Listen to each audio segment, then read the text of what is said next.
মা বাঁচি থাকতে এক টুকরো গরু গোস্ত বাজারতুন কিনে আনি রেখা বান্য ফাললি মা মরণের পরে ওরে বাবারে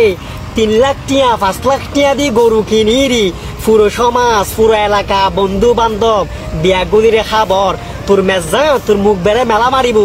সেই মেজান তোর মুখ বেড়ে মেলা মারিবু যদি মরিবের আগে মারে এক টুকরো গরু গোস্ত নহসবাজি বহুত আছে টিয়া আছে হেরাম আছে বহুত কিছু আছে কোটি কোটি টিয়া সম্পদ কিন্তু মারে নসাই মা মরণের পরে মেজান দিব খুবের মতো ন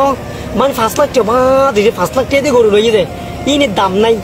সেগিনির দাম নাই ইনো যে দেখা বেলা গরজ যে কিনলে দেখা বেলাই এটার লাই বাঁচি থাকতি মারে এক টুকরো গরু খাব ইয়ের মাঝে দোয়া পাইবে কোটি কোটি টিয়ার গরু কিনিয়ে পুরো দেশও যদি খাবাই ফেলস থলিও বাজে ইমাজি আল্লাহ ইমাজি কেউ তুনু খুশি হই তুনু আল্লাহ খুশি হয়ে বুঝে মারে এক টুকরো গরু গোস্ত গিয়ালাই হাজার হাজার মানুষ আছে এলে তাই তাকে শহরে বন্দরে বিল্ডিংয়ে মার খোঁজ খবর নাই বাস্তবতা বুঝুন হার ইবে তোমার মা তোমার তো উচিত আছে যে আল্লাহ তোমার দুনিয়া দেখাই যাইবে ইবের দ্বারা দুনিয়া ভাইও যায় এটা লাই মা বাঁচি থাকতে মার কদর করো যদি ভালো লাগে ভিডিও শেয়ার করে দিবে যদি ভালো না লাগে কোনো দরকার নাই এটা মা বাঁচি থাকতে মার কদর করো মারে খাবো সদিন বাঁচিবু বাস্তবতা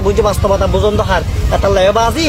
মা মরণের পর 10 লাখ টাকা 20 লাখ টাকা গরু কিনি মেজান খাবাইরি এই মেজে আল্লাহ খুশি ন ওই মেজে আল্লাহ খুশি মারা এক টুকরো গরু গোস্ত বাঁচি থাকতে আনি খাবন এই মেজে আল্লাহ খুশি বেশি বাঁচি বাস্তবতা বুঝন দরকার এই দুনিয়ার মাঝি আপন বলতে কেউ থাকিনি এবার তোমার